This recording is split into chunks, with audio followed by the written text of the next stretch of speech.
going to take a couple minutes, extra minutes today, just personal privilege. One thing I've discovered, and I hope I don't embarrass anybody, we have some youth that are going to be in the Macy's Day Parade this week. How many people watch the Macy's Day Parade on Thanksgiving? We've actually, a couple of our Glenmar youth are going to be in there. I know that Heather McKay is going to be in a dance troupe. Is that right? Heather's going to be there this week. And also Devin Meek is going to be jump roping.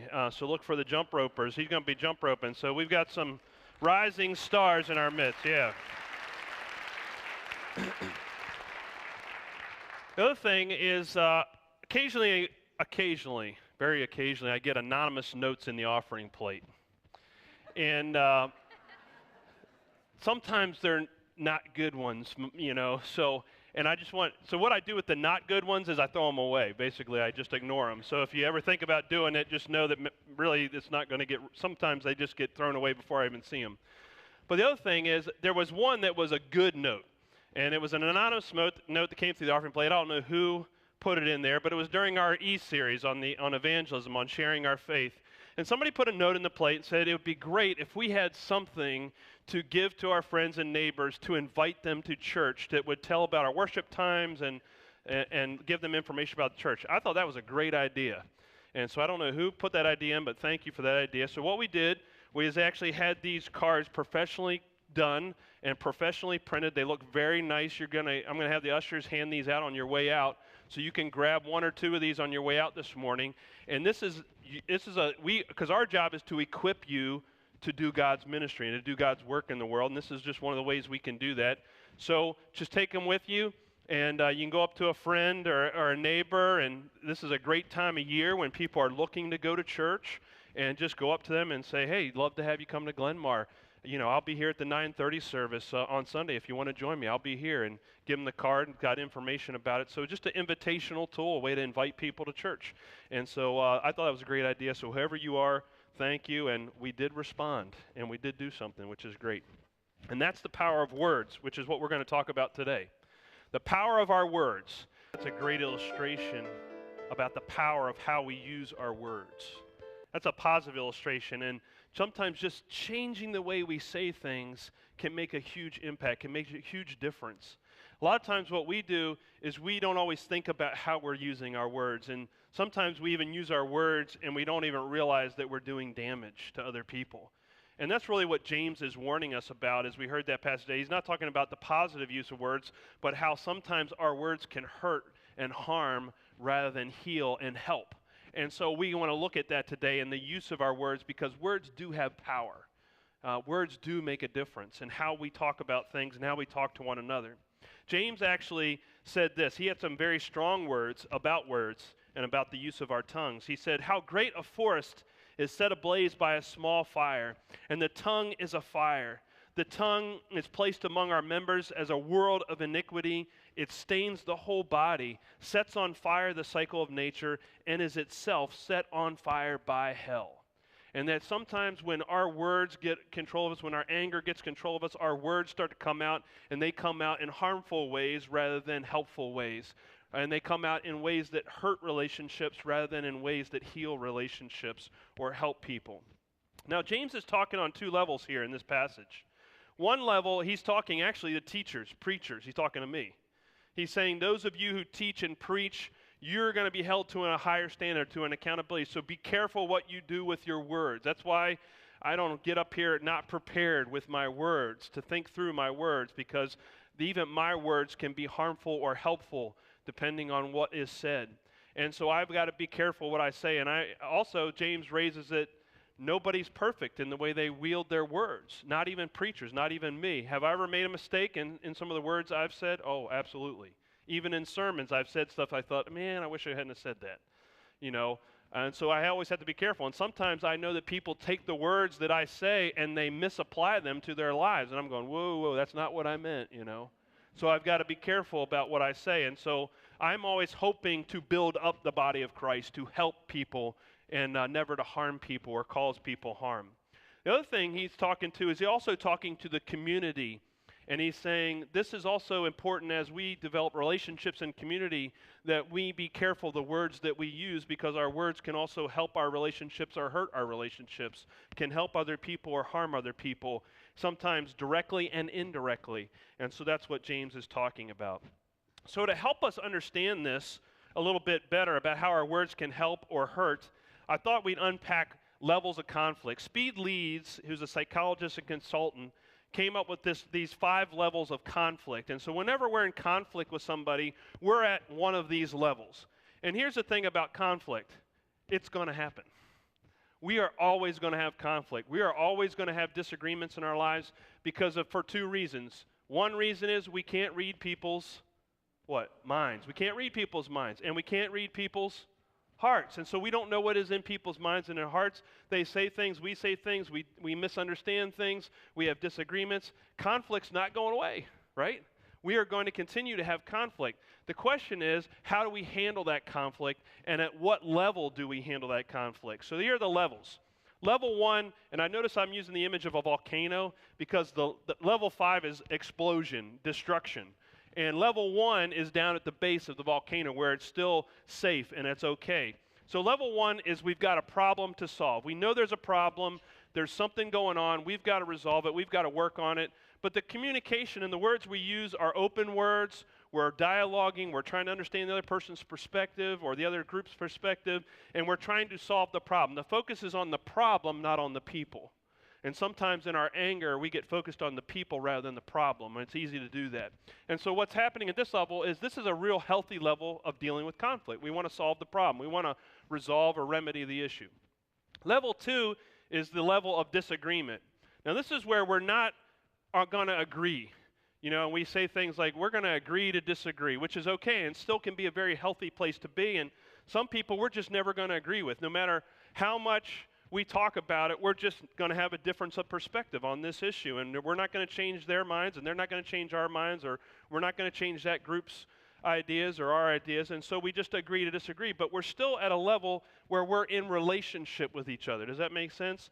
And so we're still open, but what we'll do with our words at this point is we'll actually start to guard our words a little bit. If you've ever been around somebody you know disagrees with you and you don't want to stir the pot, you kind of guard your words a little bit. You try and say things differently so you don't ignite the fuse, so to speak. And so we guard ourselves if we're in disagreement a little bit, and we try and honor the relationship a little bit more than just getting into an argument because we know it's not going to resolve itself. And so that's part of it. Still, that's kind of a healthy level. Not that we'd really rather be at level 1, but sometimes that's reality. We can't stay at level 1 and level 2. So we're starting to kind of move up the level. Now, level 3 is the next level called it's a contest. That means there's a winner and there's a loser. And I'm in it to win it, and so I'm going to win this argument no matter what. And my goal now is to compete, to have a contest to see who's right and who's wrong. How many people have ever gone to this level? I've gone to this level, yeah. First year of marriage, I got lots of moments of those where I was in it to win it, right? So, excuse me. So we're in this contest, and what goes on with our language now is what becomes more important is my need to be right, or my need to be in control, or my need to get my point across, and my relationship with the other person or the other group is taking a back seat to that. And this is where conflict at this level is starting to get to the unhealthy level, or can go into an unhealthy level if we don't manage the conflict appropriately. And so we have some of these contests going on. Level 4 is crusade.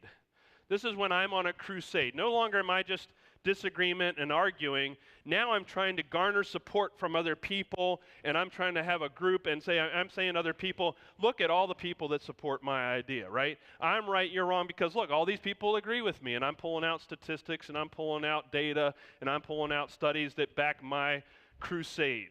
And so then it becomes about protecting my group or this group of support that I have. And the language becomes very ideological. Our words become ideological at this point. And we won't go into politics right now, but I do have a political illustration.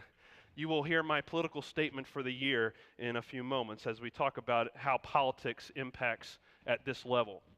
So we're at a crusade. And part of our crusade also is to get rid of the other ideology or get rid of the other group or get rid of the other person, get them out of the way. So we're in power, we're in control, and they're gone.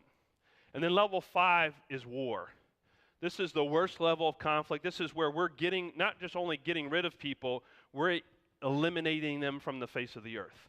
We're taking them off the planet because we need to get rid of them. And so that level of conflict is obviously where life and limb are lost, and this is a very difficult level. So here's the thing about our words. How we talk about and how we talk to one another will dictate whether we go up or go down that scale. We can use our words in such a way to de-escalate the problem or to de-escalate the conflict, to move it back into a problem-solving mode, or we can use our words to escalate it and it moves up. Because what happens in anger and arguments, what happens is that when we're trying to get even, then the other person tries to get even. And so what happens?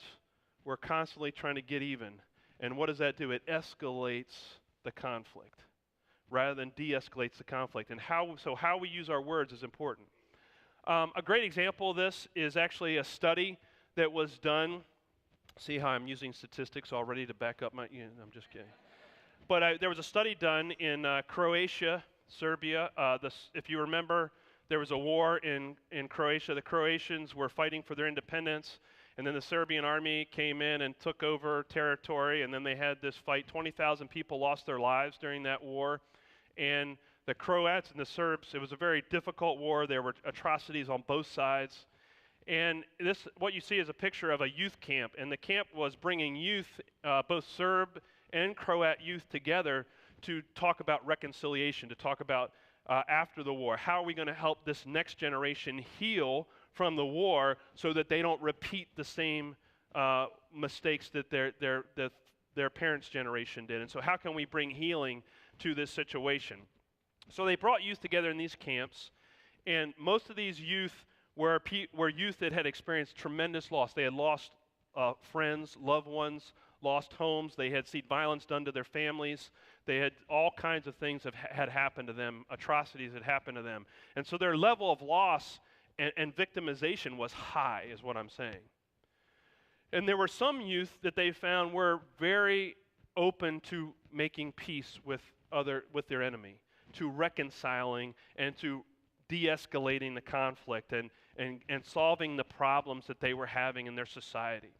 And then there was another group of youth who had also been victimized and suffered loss on the other, another group on both sides who just were never going to reconcile, were never going to go to that problem-solving level because they were so angry, so bitter, so determined that there was just not a possibility in their minds that any peace could ever occur. They were still at level 3, 4, or 5. Here's what made the difference. What was different about the groups was how their parents talked about the conflict. That the homes, these were high school and college youth, and in the homes where the parents talked constructively about the problems, about the conflict, and talked in ways that helped their youth to understand what was going on in a healthy way, those youth were much more open to resolving their conflicts with their enemies. The youth who grew up in homes where their parents were saying, we got to kill them, they're terrible people, they're bad people, we've got to annihilate them, and using language that was not constructive but actually was bitter and angry and critical and harm. You see what I'm saying? Those youth were not as open to reconciliation. So here's the thing.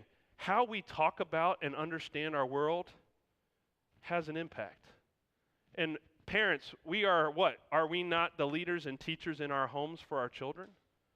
And these words, how we use our words in our homes, how we help our young people understand the problems in our world, and how we talk about conflict and how we talk about problems impacts how they're going to be able to resolve conflict or deal with their own anger and their own bitterness as they grow up. We have influence. Our words are influencing the next generation. And this is how words can actually help or harm, even indirectly. We think it's just about us, but we forget there are other people around us that are listening to what we're saying.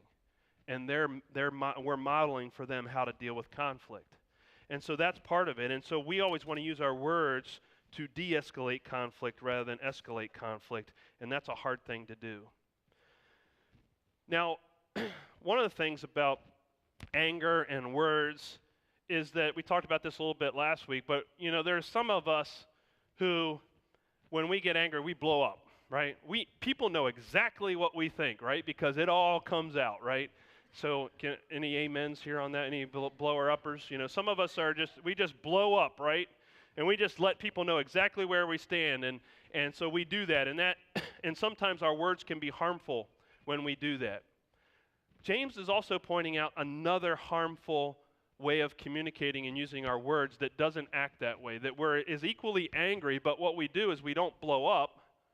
What we do is we stuff it, and we hold it in, and we don't talk directly to the person that we're having the problem with or the conflict with. We go and talk to other people about it.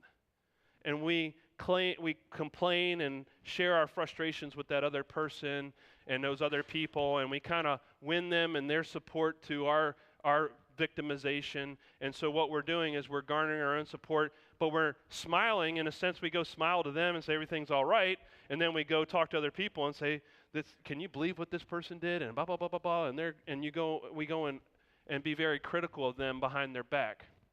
When we talk about people behind their back, that's what's called premeditated gossip.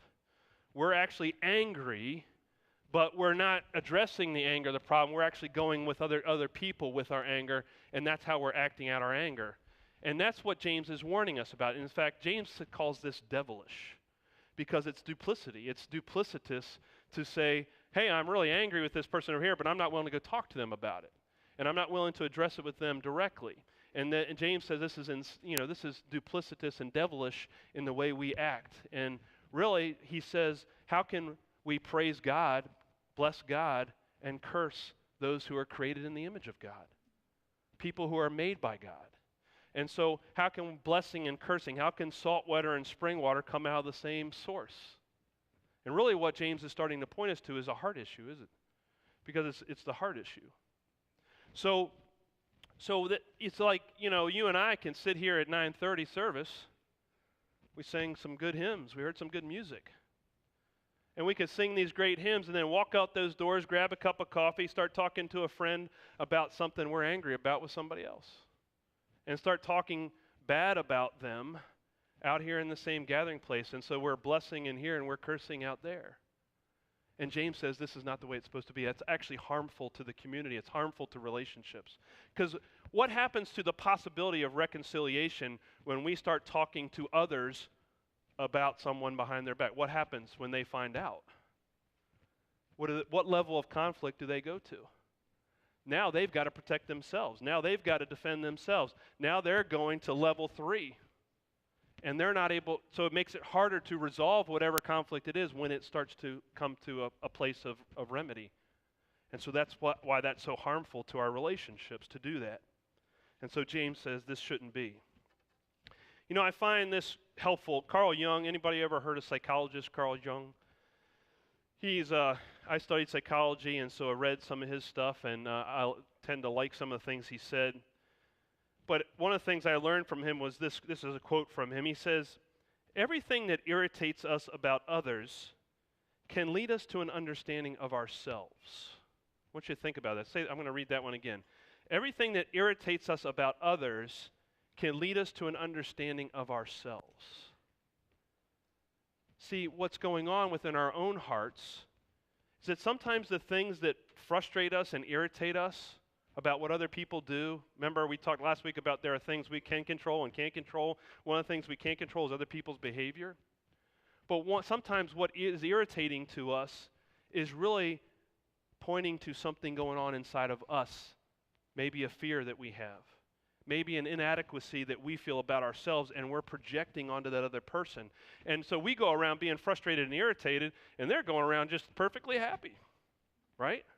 Because they don't know that they're, you know what I'm saying? They don't even know that they're doing it because they're just being themselves.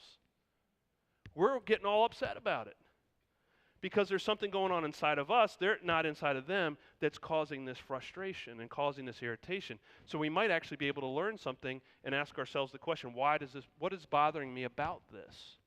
What is it about this am I afraid of something? Is there something that I'm sensing that's about me and not just about them?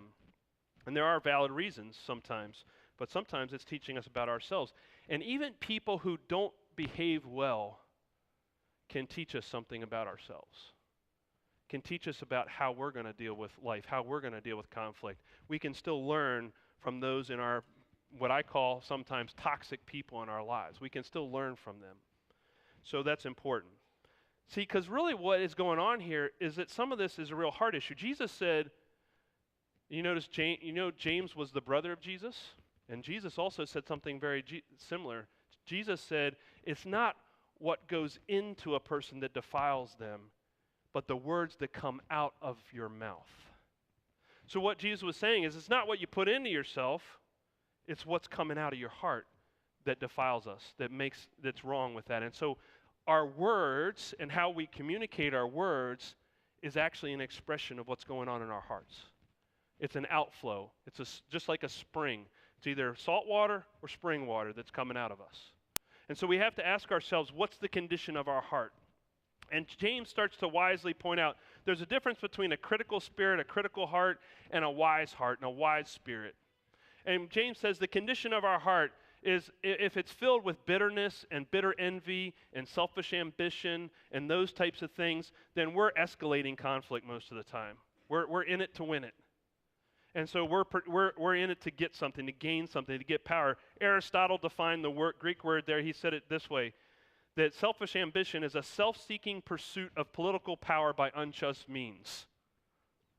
A self-seeking pursuit of political power by unjust means. I'm going to change that up a little bit. Selfish ambition is a self-seeking pursuit of control or power over the situation or person by the use of unjust words. That we can actually use our words to try and seek out what we want control over. Now, here's where my political illustration comes in. This is where I'm getting political. You ready to go politics right now? I'm not doing this to inflame anybody. I want you to think about this. Have you noticed that there's been a rise in negative campaign ads in the past 20 years? Then whenever there's an election, what happens is the candidates use their words. And what they do is they use the words of the other candidate against them. So they take some words out of context. They go read the Washington Post and they pull 3 or 4 words out of the Washington Post article that may have been a 1,000-word article. And say, look how terrible this person is. And they personally attack their character and who they are and their vote, whatever it is, to get us to not vote for them, right? So negative campaign ads were not as popular before 20 years ago. They become more and more popular.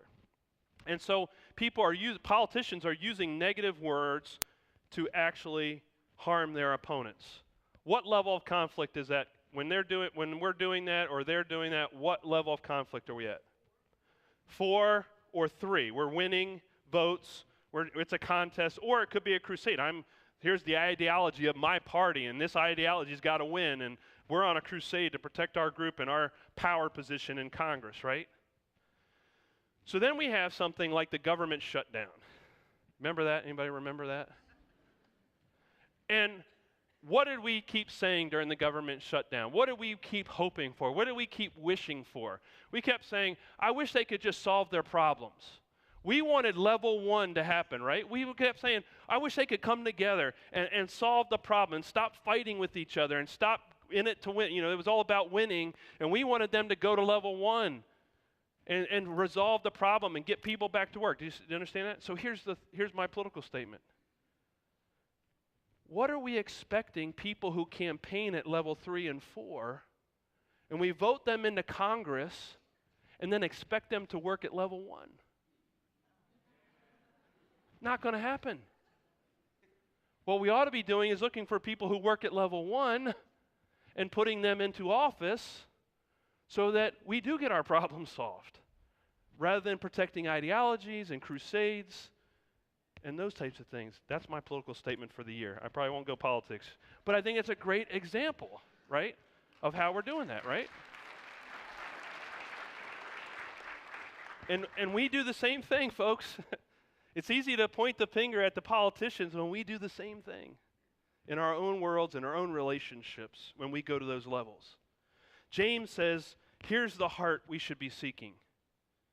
He uses the words pure, peaceable, gentle, willing to yield, full of mercy and good fruits, impartial and not hypocritical. What kind of heart does that describe? What kind of spirit does that describe? And is that your spirit? Is that your heart? If you don't know the answer to that question, I suggest, in fact, I dare you to take this list to someone that knows you well and will be honest with you and ask them to look at that list and ask them this question, these questions. Is my speech pure? Am I peaceable in my attitude? Am I gentle? Am I willing to yield? Am I full of mercy and good fruit? Am I impartial? Am I not hypocritical? Or am I hypocritical? Whew. That'd be a hard one, wouldn't it? But it would be very helpful to us to be more self-aware of the attitude and the spirit of our hearts. I want to challenge us to think about this week. I know it's Thanksgiving week, right? It's time to be thankful. So I'm going to challenge you to be thankful this week. It's real easy to be thankful for pumpkin pie. It's real easy to be thankful for turkey and gravy and stuffing. But I'm going to ask you to be thankful for something different this week. I want you to think about somebody you're angry with right now. Or maybe not all out angry. It's not like you want to get rid of them, but maybe they just irritate you. Maybe you know you're going to have dinner this Thursday with Uncle Ralph, and you know he's going to say some things that are just going to rub you the wrong way. Or maybe it's Aunt Marie, who's just got that spirit about her, and she's always negative, and she's just always saying negative stuff to you and everybody and causing problems in the family. I don't know. Think about somebody that either you're angry with or irritates you. All right? Got somebody? I got somebody. And I want to ask you to do this. Pray for them. Just pray for them. Pray for their attitude. Pray for their heart. And if you really want a challenge, give God thanks for them. Thank God for them because they are also created in the image of God. And they are a child of God. And I'm not asking us to condone their behavior. I'm not saying that everything they're doing is right. I'm not saying that you should put up with things that are harmful or hurtful. That's not what I'm saying. I just don't want us walking around angry all the time. Someone once wisely said, anger is like drinking poison and expecting the other person to die. And when we pray, we change our hearts. God changes our heart. And if we can at least be thankful for the things we're learning not to do from the other person. You can find a way to be thankful is what I'm saying. To even be thankful for the things you're learning about yourself as you deal with this person, as you relate to this person and have to be in relationship with them. So there's something that we can be thankful for, even in those we don't like. Jesus said that we are to pray for our enemies and to pray for those who persecute us. Amen.